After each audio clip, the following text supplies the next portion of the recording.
So we've got pumpkin, Irish, Cho Cho, fresh thyme, tomato, garlic, onion, white onion with the brown skin, and spring onion, which most people call scallion.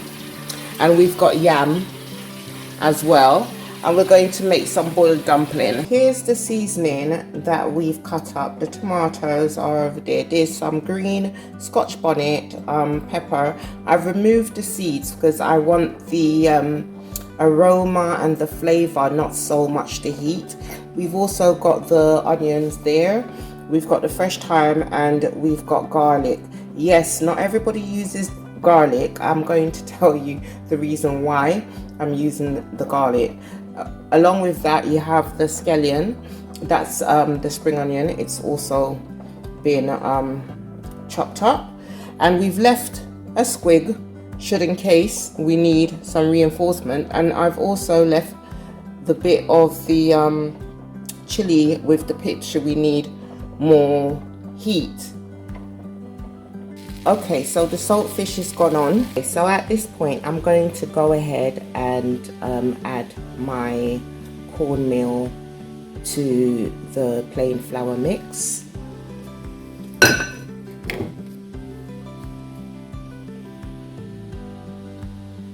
I'm not measuring it by the scale. I know exactly the amount to add.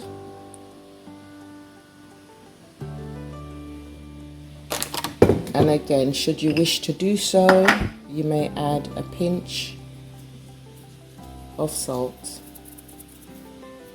The reason why I'm adding salt, I did add some hot boiling water to that, so I'm just making the necessary adjustment.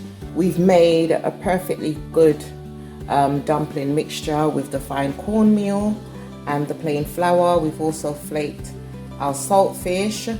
Everything is bubbling nicely, so we're about to form the dumpling into the shape and drop them with the rest of the soft food that's currently boiling. And you know when the dumplings are cooked because they float to the top. So the dumpling and the yam are now done. And guys, should you get your timing a bit wrong with the food, no wahala. All you can do is just transfer them into a sieve such as this, and it doesn't get crumbled. All right, it comes out perfectly cooked.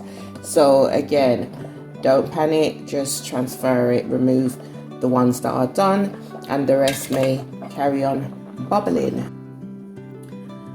Okay, so guys, the ackee that I'm using is Jamaican Pride. If you can see that, Jamaican Pride. Okay, that's the one that I'm using. Reason why it comes out more whole, it's not mushy. Okay, and I've just strained it off using this strainer, and then of course rinsed it off with the boiled cool water, and here's how it's looking. Not bad at all.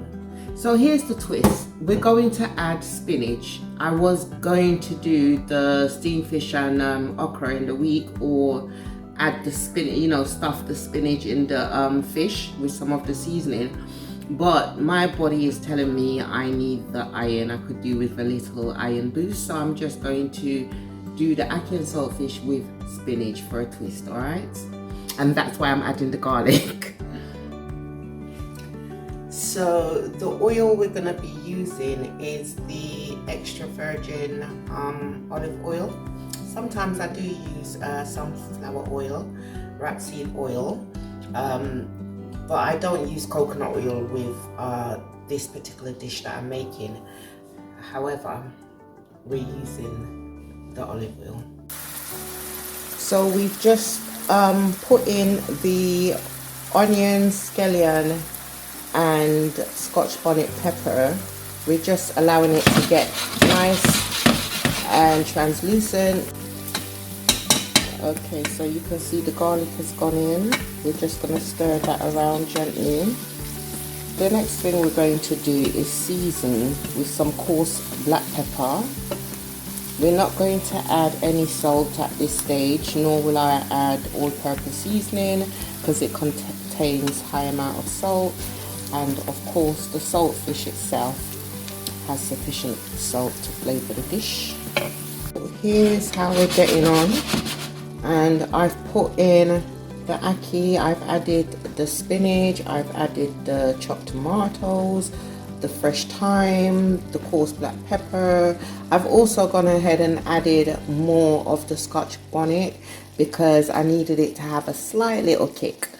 Okay, and as you know, ackee is very delicate. You don't want to stir it around too much, and you don't want to drown it with pungent flavors. Have to treat it with care.